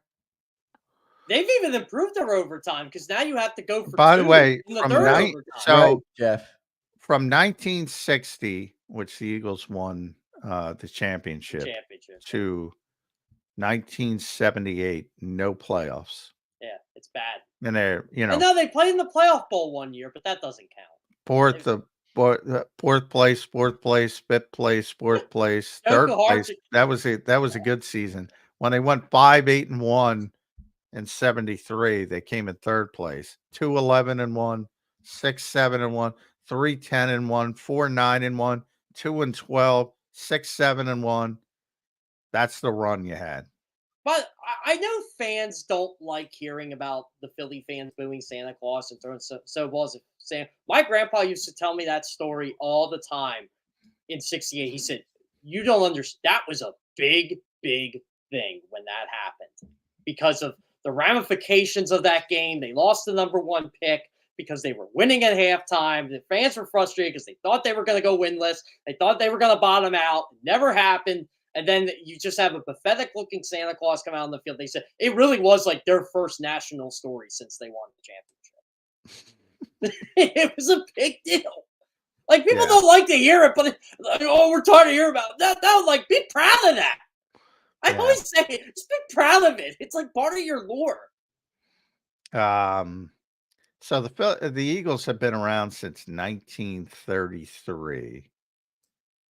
For those who don't know. Also, last time they didn't score a point in the first quarter through 7 games. So 91 years, including the Steagles year during winning season. World War II. And no coach has a better winning percentage than Nick Sirianni. And what would you say? At least 40% of the fans want him run out on a rail. I think is it Andy Reid second or is Greasy Neal second in win percentage? I believe Andy's second. Yeah, because I thought Greasy Neal was the hot. So I almost flipped out somebody yesterday because everybody likes to get on Jalen Hurts and his 1-yard touchdowns, and I put Steve Van Buren's most 1-yard. Steve Van Buren's most touchdowns in Eagles history is 69. Jalen Hurts is second. Now he's got 48. So it goes, well, Van Buren's real. I'm like, you do know there's a game of the 1948 Eagles on YouTube, and Steve Van Buren runs for 4 1-yard touchdowns. So get out of here with that. And go look it up. I like it. The 1948 and 1949 world champions led by the great Steve Van Buren. He was the NFL's greatest player. Now you got Ray's encyclopedia. Ray will go off on 48 and 49. Ray and I have talked about Steve Van Buren at nauseum one time, and he loves my opinion. He was the NFL's greatest player before Jim Brown showed up. He was. Yeah, he was. And when people talk about Mount Rushmore, which I hate for Eagles, if you don't have Steve Van Buren, he's got to be on it. Yeah, I mean. You don't know what you're talking about. Those 48, 49 Eagles teams were loaded, by the way. There's just NFL Hall of Famers across the board on that team. Yeah, the great Pete Pijos.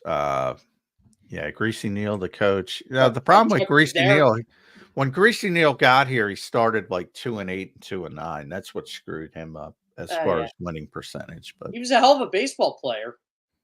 Playing the 1919 World Series. Yeah.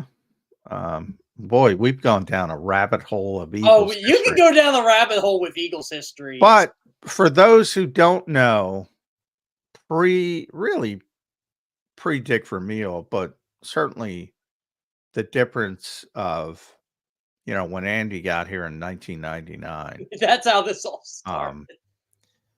This team was not always like this. This team was not always relevant. So there is a lot of entitled fans that have been created. The 99 Eagles were 5-11, and they might have had the greatest coaching staff in NFL history. Yeah. Well, that Washington. There's a lot of NFL head coaches on that staff. Current NFL head coaches. Yeah, how about that Washington staff as well? That Mike Shanahan. Oh yeah, that's up there too. I mean, you look, Shanahan, Sean McVay, Kevin O'Connell. Was Kevin O'Connell a coach and a quarterback on that staff? Probably. Sean McVay's still only 38 years old, and he's got the largest coaching tree in the league.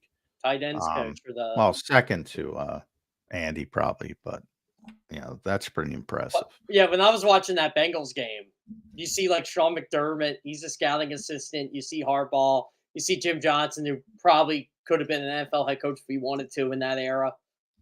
Brad Childress is on that staff. Steve Spagnuolo was on that staff.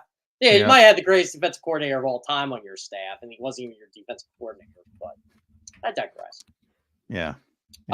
Another funny thing about that. So again, go down the rabbit hole. I decided to watch because I like to watch 2000 Eagles for some reason, probably because it's the first good team I truly remember. I'm watching Eagles Bears, and that was a bad game too.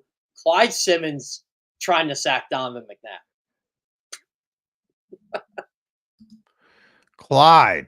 Big Clyde. A lot of people. He was 38, and he had like 7 sacks in his last season. Yeah, Clyde's one of those players that gets lost in it when you think about those great Eagles defenses. Probably doesn't get the credit he deserves. People think about obviously Reggie first, but he was a really good player. And those, I think that's where Philadelphia fell in love with defense during that era. Yeah. And you can't play like that anymore. So you talked to my dad. It was the John Bunning and Randy Logan, Bill Berge, those guys. Claude Humphrey. Yeah. Bill Berge was great. Bill Berge, I believe, former Bengal, in the running to be the veteran, one of the veteran guys getting into the Hall of Fame. I believe. Don't quote me on that. I believe he's still alive.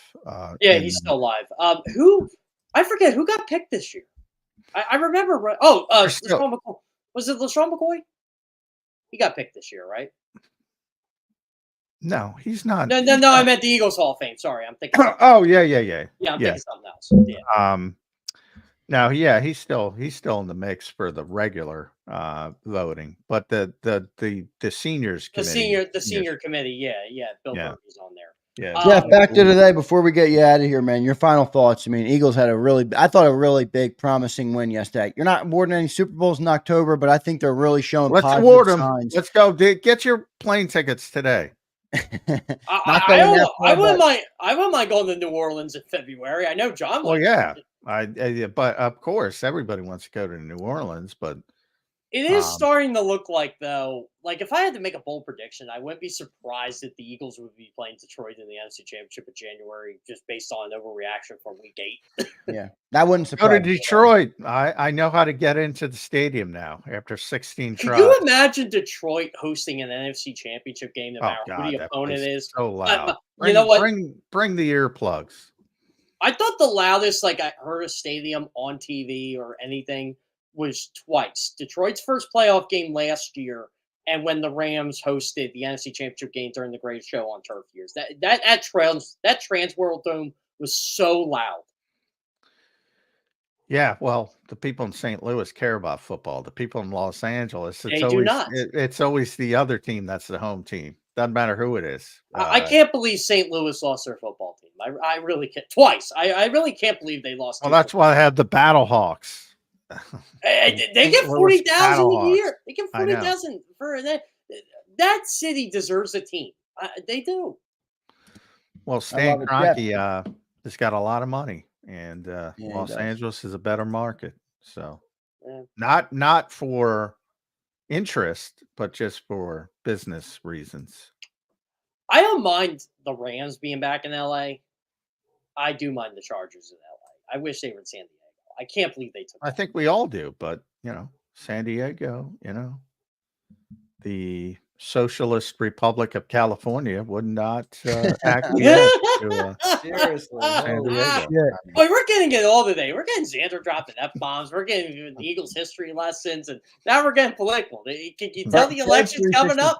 Has been on an unprecedented run of F-bombs, Jeff. We have been alerted by our viewers that we have been on a Too many legendary run. The Eagles didn't lose it, and we're doing this. I got to clean it up. You don't work blue because that's, it's a crutch. But sometimes, hey, listen, we keep stacking, John, like the Eagles are, and we get better each day. And we put our stacking F-bombs. Yeah.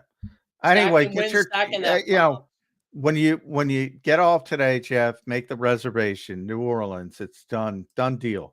Philadelphia Eagles, Super Bowl. So can we say that about at least 10 teams right now, or do we cut that list? I'm cutting the list down to 2. Philadelphia, and who am I picking in the AFC? Boy, I don't know who I still say Baltimore, even with I gotta say Chiefs. blunders. I'm sorry. How am I guess you gotta take the Chiefs. It's so boring, but they're like Thanos, they're inevitable. No matter what happens. I like Baltimore better. I like Baltimore better last year, and they don't win. I covered that game. I was like, there's no way Baltimore loses this game, right? And a lot of guys on that Chiefs team I'm close with. I said it when I went in that locker room, like, they're going to win the Super Bowl. They knew that was the team they had to beat. They didn't care who they were playing. They knew that was the team. Yeah. They went to beat them in their place. And then we can watch Andy Reid beat the Eagles with corn dog, and everybody lose their minds. Oh, God. Okay, so we're going to play this fun scenario. When the Eagles fired Andy Reid, and again, you could say whatever you want about it. You still fired arguably the greatest head coach ever. My biggest fear was Andy Reid was going to win a Super Bowl for the Eagles. It did not happen, but he did beat them in a Super Bowl. Yeah. Well, Andy Reid's arguably going to be in the top 5. Is that fair? Top 5 coaches of all time. When it's all he's top 5 now. Yeah. What upsets me when people criticize it, he couldn't win without Mahomes. Yeah, he won with Donovan. He won with Kevin Cobb. He won with Michael Vick. He won with Alex Smith. He's won with a lot of people. Yeah. The Chiefs, people forget that, Jeff, that the Chiefs were a playoff team with Alex Smith. They were winning 12 games. They just couldn't win anything. I know. And I don't know if I can blame Andy for that. Jeff, great stuff today, man. We appreciate you joining. And we'll talk to you again next week. All right, brother? Yeah, sounds great. Thanks, guys. Thanks, bud. Go Penn State. No, fuck Penn State. Jeff's giving me I took him off the screen, didn't even give him a chance to defend his squad after that one. But good stuff there from everybody. Appreciate everybody in the chat. Make sure you guys hit that like button. Zander's going through one down year for Alabama in 50 years. John, I have a feeling it might be a 10 to 15 year. No, I agree with you. You don't replace Nick Saban with you just don't replace greatness. You just don't. Yeah. And by the way, we hired a Pac-12 coach who's coaching like he's in the Pac-12. You're in the SEC now. DeBoer, although they had a big win this week versus Missouri. One of our viewers tweeted out to me that Missouri was going to beat us on Saturday morning. I had to quickly snap back at him after we shut them out. Right, Missouri's not. Missouri's we're not the same Alabama, but shit, man, you're not. Missouri's having a good year, but they're a few gazy SEC schools, so they're one of those Johnny-come-latelys. Although Texas A&M, boy, that's a tough place to play, man. Yes, it is. That's a great stadium. I've been there. I went down there. I was at. I've been down to Texas A&M. I was at Ole Miss. I did Tennessee. Tennessee was crazy cool. Tennessee's good. Yeah, but Tennessee's not. But Texas A&M can No, get I it. mean, yeah, I just meant the school more, like the Yeah. school, and Neyland Stadium was pretty Stadium's cool. great. But boy, when they're good, you got 108,000 people there. 108,000 people. Yeah, it's I crazy. mean, LSU just melted. Garrett Nussmeier melted. What did Doug Nussmeier do for his kid? Come on, Doug. I'm joking. He's actually not completely bad, joking. Garrett. He's very good. He might he's be a very first good. round pick. Might be able to But see he what ends up melted happening. in that environment. Yes, he did. We'll see what ends up happening there. Johnny Mac, we're going to stay right here, and we're going to give you, we got about 23 minutes left to go on the show today. We'll continue to break down the Eagles' massive win. Before I do that, let me just tell you guys about the great people at BetUS. I just put the promo code on the screen, and you can see it up there now. Using the promo code YouTube150, you'll get a 150% sign-up bonus at BetUS. So go check out BetUS, everybody. BetUS.com.pa. That's BetUS.com.pa. You also get 125%, by the way, when you use that code on your second and third deposits, and it's all up to $2,000. So it's a great promo. Deposit less and bet with more. They have the fastest payouts in the industry, 24/7 customer support, and they even give you your own custom account manager. So big thanks to BetUS for sponsoring our 2-hour show today here on Birds 365. We're going to keep it right here. Johnny Mac, what are your final thoughts? I mean, not final. They're never final, right? The season's ongoing, and every week brings new storylines and new talking points, and it's a week-to-week league. But the Eagles, I really thought, had a good performance yesterday, man. And I've been hard on the team because I think the expectations are high on the football team, and in order to reach those expectations or really even come close, the team has to play well consistently. Yesterday was one of my favorite games of the year, easily. Jalen Hurts was phenomenal. The defense really showed up in a big way. Had a great game against Joe Burrow after a tough first drive. I was really impressed yesterday with the game. Yeah, nothing not to like. I kind of mentioned afterwards. Yeah. And now the trick is can that be consistent from week to week? So that's hard to do, very hard to do. Certainly at that level. But you extend it back to the Giants game. They knocked the pin down. Bad opponent, all that, all relevant to it, but you go back the week prior to that, Cleveland, bad opponent. They didn't perform well. They persevered, but they didn't play well. And then the Giants, they dominated that game in a different way. Obviously, very run heavy. I don't think Jalen Hurts played particularly well in that game. Now you move ahead to Cincinnati. He played very well, and you had all that other stuff as well.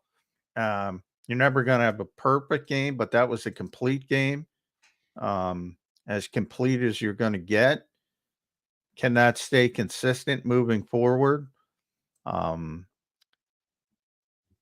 They got another opportunity, Jacksonville, not a very good football team. So we'll see how they handle it.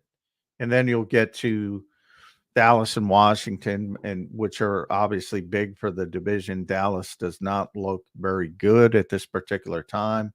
And it's going to come down to Eagles, Washington. We can sense that already. Yeah, that game a couple weeks from now, John, could be the biggest game of the season for the Eagles just because of seeding and stuff, and that's the home game for the Eagles. So you don't want to drop that, and then you might lose the NFC East if you lose that game. So that could be the biggest game on the schedule for the Eagles. And I'll take my chances with Vic Fangio against a young Absolutely. Here now, you're interesting you bring up Vic Fangio. Listen to this, because I was thinking about this, and you were saying last week, to your credit, about this is a game you're really going to learn something, right? I mean, and I'm looking at this defense, and the reason I'm feeling so much better about this defense, they're not a complete product yet. There's a lot of young guys. They got to be consistent. I know all that. I get that. I mean, that's a given, right, in the conversation.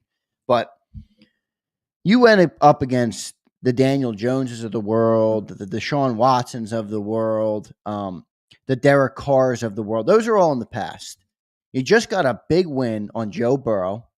Now you have Trevor Lawrence, who's not elite, but he's no stiff by any measure. He's a solid quarterback. Then you have Dak Prescott. Then you have Jaden Daniels. Then you have Matthew Stafford, and you have Lamar Jackson. That's a good run of legitimate quarterbacks in this league who win games and who dissect defenses. So you're really going to learn a lot about this defense. And I thought it was a really good performance versus Joe Burrow. Now, hopefully they can keep building on it, but I feel good about where the defense is and what they showed yesterday. Yeah, I was more impressed by the defense than I was the offense because of the test. I mean, Cincinnati's defense has struggled this year. I thought the secondaries and they are poor. So I thought the Eagles had some natural advantages there. I looked offensively, and especially after the first drive, I said 80% over under. That's just the way this Vic Fangio scheme plays. They're willing to give things up, and it was looking bad. 10-minute drive, 5 third down conversions. I think it was 11 of 12, and you say, all right, here we go. They're going to have difficulty stopping this passing game, and they just locked it down from there. I mean, think about that. They give up 7 points in a 10-minute drive and look lost. Yeah. And then they give up 10 the rest of the way against I'm not Joe going to lie to Burrow. you, John. After that first drive, I was sitting there and I'm like, this could be a long fucking day. Yeah. Well, why wouldn't you? I mean, it's what we're all worried about. The history of this defensive scheme. Right. And he was clicking, and they couldn't stop anything on third down. And you say, oh, that's what I was thinking. This is going to be a long afternoon. And they just stopped. And it was pretty impressive. How much credit does Vic Fangio get on that for like in-game adjustments? Do you think he does a lot of them? Is he one of the better coaches at doing that? Because they've really that's his whole reputation. I know that we talk about how that can kind of be overrated though at times, in-game adjustments, but boy, it really looks like that defense figures stuff out after the first couple of drives and starts clicking. Yeah, I mean, his reputation is, basically adjustments which are not halftime adjustments. That's, basically play one, you're making adjustments, and certainly from drive to drive, or you should be. And, then dialing up the right defensive call at the right time. He's sort of known for that around the league, understanding situations better than most. But and he'll be the first one to tell you, and he was when he first got here. It all comes down to the players. So the players executing, communicating, Cooper DeJean, we talked about, those guys deserve most of the credit, but Vic's gives you an advantage that maybe other defensive coordinators don't. And it looks like he's putting them in better spots. I mean, Nakobe Dean's the best example, right? I mean, he does have his deficiencies like every linebacker in the league, so I'm not trying to pick on the guy, but I mean, Vic has put him in positions to not only make him competent, but make him look like a playmaker out there. And I think that's a credit to Vic. And I don't know how much of it's on Vic. I'm not boots on the ground. I don't know. But from my perspective, it looks like they have Nakobe Dean playing in a much more natural type of way right now. And he's really started to show up and look really good. No, he has, and they've gotten him down. It'll be interesting to see if there's a team that could, and again, they don't have Detroit on the schedule, but if you want to project to the playoffs and you think about the way Gibbs is playing, you're an Alabama guy, so you know how dynamic he is. Yeah. You can imagine that matchup and the way he's playing in space against Nakobe Dean. On paper, it doesn't look great. It doesn't envision great. Right. Is there somebody that can take advantage of what he doesn't do well? And are they going to make adjustments? Because when he's going downhill, he's good. But when he's in space, and I remember I asked Vic that question a couple weeks ago, and he said it was fair. Struggling, and it was after the Cleveland game when he had a really poor game. And he mentioned how difficult Deshaun Watson can be in space. And ever since that game, he's sort of adjusted and tried to get Nakobe going downhill to what he does well. And obviously the Giants weren't able to take advantage of it. Cincinnati was not able to take advantage of it.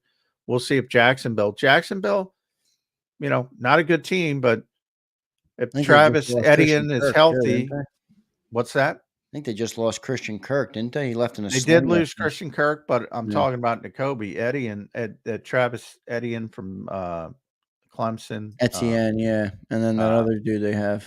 They can get you, so that'll be an interesting matchup for Nakobe Dean specifically, if they're able to take advantage. Because I'm still a little bit concerned about him in space, but he's playing a lot better, And he's clearly a much better tackler when he's coming downhill a little bit. Nakobe looks bad when he's standing flat-footed trying to make a play in open space. Like you get a guy in the flat and he's standing there, that's when he struggles evidently. But when he comes downhill, he hits pretty hard for a smaller linebacker, John. Sometimes he's cleaned a couple of blocks this year. Well, he's not. And again, one of the silver lining of his injury was he couldn't, work out his lower body, and he just got much bigger in the upper body. Much bigger. I mean, significantly bigger. So I think he's got a little bit more power than he has in the past. And you see it on some of those you saw him snip out a screen yesterday. When he's going forward, he's impressive. He's impressive. Little people in the chat saying he's a little pit bull. I like that. He's a little pit bull. He's a little cannonball. He is. It's interesting. It's fun to watch. He's having a good year. I thought Zach Bond had a good day again yesterday as well. I think there was one play that he missed, but overall good play, and he forced that fumble as well, which that late turnover in the game, which essentially I think. He might be the most surprising player on the team. I mean, he's competent. I think they should keep him in Philly. I mean, if they're not going to value the linebacker enough to get somebody that's a playmaker, he might be playing too well. I mean, I know right? At some point, Howie may want to strike early on Zach Bond if he can. Do you think the pendulum might shift on Howie with a linebacker? Like, how sometimes Howie goes far on a belief, and then when it comes back to bite him, sometimes he'll shift it. And he did it with running back. And I know it's kind of a different scenario. It's not the same thing, but if the playmaker is worth it to him, or at least he thinks he's going to make a big enough difference, he'll make the move. Do you think Howie might be close to that, where he might invest big in the linebacker position if he feels like it's worth it for a certain player? Boy, you never say never for a certain player, but I can say this over the years, and I've said it a million times, they were going to draft Christian McCaffrey in 2017. Right. With Bijan Robinson last year, they weren't going to draft him in the top 10, but there was a thought that if he began to fall, that the Eagles might try to move up and get him later in the first round. There was always whispers of players like that. You never hear a damn whisper about linebacker. Right. It's just so there was always these outliers that he had interest in. It turns out Saquon was another. And you don't hear that at linebacker. And it's weird. It's weird. You would think, if there's a Fred Warner out there, maybe that changes your philosophy. But I've seen no evidence of it. I will say that. Good stuff. Let's get to a super chat here. We got about 10 minutes left on the show today. Appreciate everybody checking in. Caleb Brandon checks in. My man Caleb says, Vic done a good job of walking corners up more too. I would agree. I mean, those corners look like they're in better position. They're also playing really good, the corners. Vic says it's up to them. So, you got to get credit. I know Slay got beat on that deep ball yesterday, but I thought he had a good day, man. That breakup of the touchdown in the end zone. I know people, for whatever reason, people don't think it's a big deal, but if Slay's out, that's a big deal. But to the point of it ain't Vic, telling them to. He freely admits it's up to them. Now he will encourage. And you would think with a rookie on the other side, it would be more, no, you have to pay. But he wants them to be comfortable, and he wants them to feel the moment and understand the opponent. And when it comes to cushion, everybody says it's up to the corners, including Vic. Yep, no doubt about it. We're at 198 likes. Big thanks to JAKIB Nation. Can we push that number well above 200 before we get out of here? That'd be huge for us. So thank you guys for all the likes today. What can we end with in the last 9 minutes? Can we get to 220, 230, somewhere in that range? Over 600 on YouTube right now. Appreciate all of you guys. One more super chat here from Abe. Abe says, who is a better signing, Vaughn or Barkley? I'm going to go Barkley, but I see what you're saying in terms of Vaughn improved a position that was. I think Zach Vaughn has been tremendous and a great surprise, but no, Saquon. Yeah, I mean, come on. Yeah. Saquon's been unbelievable. A lot of people are obsessed, John, with hearing that you think you were wrong on Saquon Barkley. Are you ready to say that? You said he's been unbelievable. No, I know, but I think people think that you dance around the, I was wrong about Saquon. Are you ready to admit that you were wrong on me, despite you having 1,700 yards? No, I'm waiting for you to admit you were wrong. And I've admitted I'm right. I was dead wrong about the passing game. I admit when I'm wrong all the time. I was wrong about the New York Jets. I say Saquon is. I'm the one who said he was going to get 1,600 to 1,700 total yards. I think the impact, though, man, is bigger than we expected for sure. He has been, yes, the impact has been tremendous. He has been everything advertised and more. But again, I'm the guy who told you he wasn't relevant in the fucking passing game. Here I go with the Bucs now. People piss me off. I'm like, why don't you admit when you're telling me in the off season? No, you're right. Oh, he's going to be in the slot. You don't have to worry about it. He's going to be so dynamic in the passing game. He's Christian McCaffrey. That's what I said is absolute bullshit. How many yards does he have in the receiving game, Zander? You looked it up. 106. Where's the admittance? I admitted it. I told you I admitted it. I'm not talking about you. I'm talking to these people. I got it from so many people. Oh, he's every bit to McCaffrey in the past. Shut up. It's a day off. As a runner, he's been everything and more. Everything and more. And his home run ability is off the charts and better than even I expected. But I also go back to, again, my prediction was 1,600 to 1,700 yards. One guy beat me, and that was Ed Kratz, who went, I think, to 1,800. The legendary Ed Kratz. I miss Ed. How is Ed? Is Ed over there in Japan? Ed's in Japan, baby.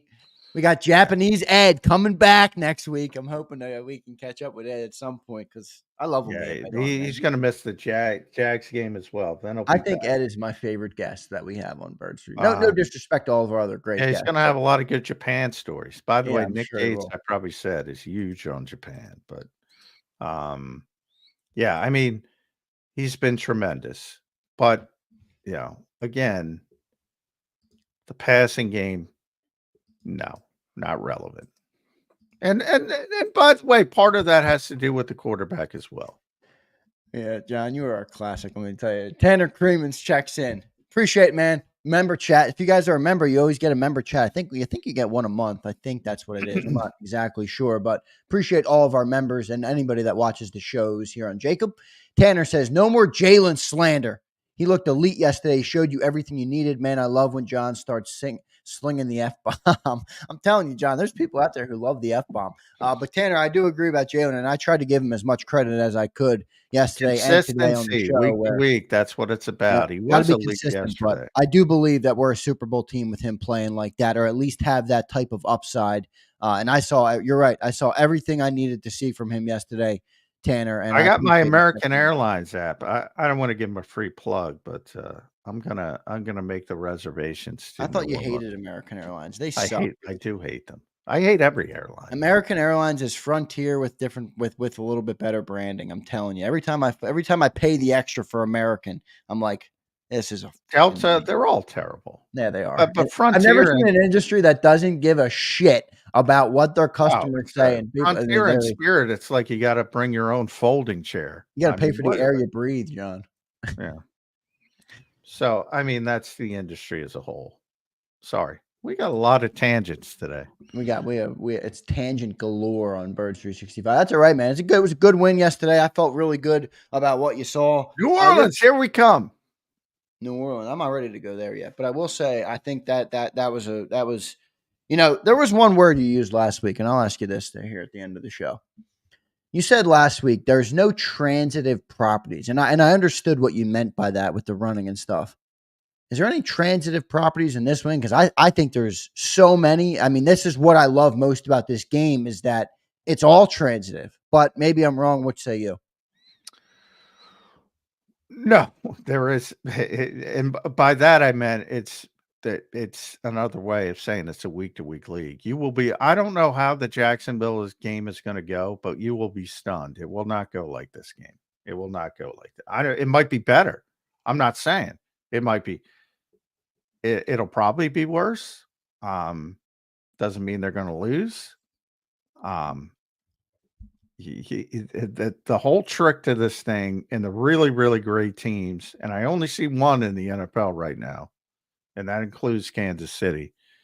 The really great teams do it, and by consistently, you're saying, what, out of 17 games, 13, 14, put together those types of performances where they dominate, they're significantly better. Everybody else is sort of meshed into that, and the Eagles haven't escaped that yet. They were there in 2022, and even in 2022, again, I think people forget there was the Houston game, the Indianapolis game. Wasn't all peaches and cream. And that's what the NFL is, and that's what Nick Sirianni says when it's so hard to win in this league. He's not lying. And to assume that you're going to be dominant one week because you were dominant the week prior is probably not the case. And if it is, you're going to be one of those really, really great teams. And we haven't seen the Eagles do that. Doesn't mean they're not capable of doing it, but we haven't seen them do it to this point. No doubt about it. Great show today, Johnny Mac. Appreciate everybody in the chat here on Birds 365. Big win, 37-17. John, I got one more question. How did I get the nickname Pander Zander after the week I had last week with more hate than I ever got? Oh, that was, hey, blame your boy Dan Cilio. I said. Well, he dubbed it, and now everybody's using it. Yeah, I was calling Nick the Pander in chief because I've done that in the past. And he picked up because it rhymes with your name. So blame Cilio, man. You're gonna have to make that t-shirt. Zander 1, Johnny Mac, and Sil 0 when it comes to predictions on Eagles versus Bengals, everybody. Thank you very much on that. So I'll take, you know what, Daz? I will take the Pander Zander nickname if it I picked the Bengals to win. I picked them back. So I got that one wrong too. Everybody listen. I got that one wrong too. People love when you say that, John. I was wrong about that. Anyway, that's a BS nickname for me though. After everybody got upset with me for AJ Brown's little cispot comments. Well, I'd call you bipolar Zander, but that doesn't rhyme, so that's not a good t-shirt slogan. So you're up, you're down, you want to kill the quarterback, then you want to pander. Even keel. Don't get too high, don't get too low. Johnny Mac sounds like Jalen Hurts right now. John, you got to get high and you got to get low. That's part of being a fan. I love it. I love getting high and I love getting low. Yeah, not me. Even keel. Johnny Mac, that's why we love you, brother. John, great show today. Any final thoughts on this show? 200 likes, by the way. Big shout out to everybody in the chat, man. Don't reserve the tickets to New Orleans yet, but can reserve your tickets to the playoffs. This is a playoff team. Definitely a playoff team. Yeah, I agree. Good final thought there. No New Orleans yet, but hey, if they keep stacking weeks like that, I'll feel pretty good about us having a chance to get back there with the NFC wide open. Last question. You think Howie might be looking at this thing, ready to make a move at the deadline? Or do you think he's comfortable where they're at? Howie always likes him. I told you, Howie gets bored. He wants to make a move. I know he likes. I think he likes the headlines, John. I think he likes. I don't think it's going to be a splash move, but I think he'll tweak something. But you're thinking some of the and then Fred Johnson plays like he did, and then you're not worried about Tyler Steen plays like he did, and all of a sudden you're worried about the depth on the offensive line, and you're like, well, this is pretty good depth, compared to other teams. So they fix some things. Cooper DeJean, obviously, all of a sudden the secondary looks good. Cindy Brown's back. You don't need a safety. Not a lot of needs. Wide receiver, you already wasted a 3rd round pick. You're not gonna do that again. Edge rusher would be the one. Josh Uche, the Patriots. Maybe he's cheap. Maybe that's the guy. We'll see if they make a move like that. But even that, and what are you going to do? Bench the $51 million edge rusher? Yeah, right. Look. If you want me to end it on a negative note in classic Negadelphia fashion, what is Bryce Huff? What is Bryce Huff? A mediocre at best player. I got that one wrong too. There's another one. I got that one wrong. Fucking Bryce Huff. Come on, Bryce. Come on, Bryce. Fucking Bryce. Yeah, but you know what? All right. Vic Fangio utilizing, we just gave him all the accolades for using the Kobe Dean better, and he deserves them. How about doing that with Bryce Huff?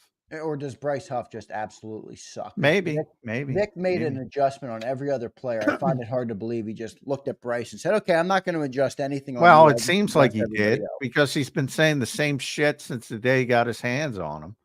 He's like, I don't like it. I think he's, I think you forget all these people are human beings. And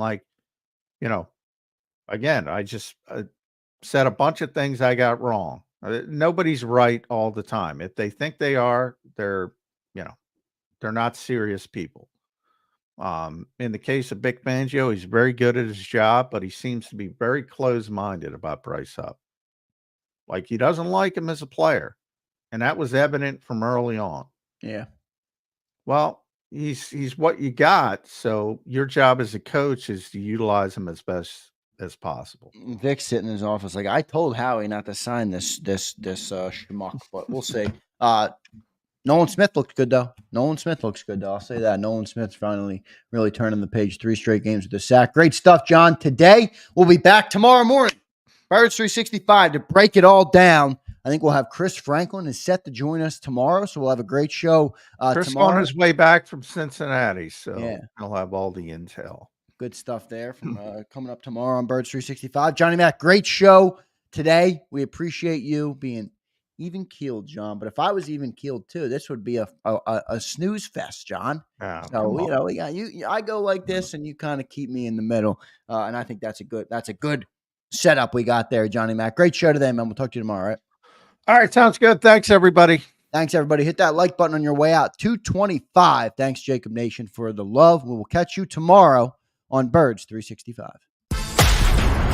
You've been listening to Birds 365, the destination for the passionate Eagles football fan who bleeds green. If it's Eagles football, we're talking about it. Debate inside the locker room and guests that are some of the greatest football minds from around the region. We hope you enjoyed the show. We know we had a blast. Make sure to like, comment, and subscribe, and we'll be back soon. But in the meantime, hook up with us on social media at JAKIB Sports. See you next time on Birds 365.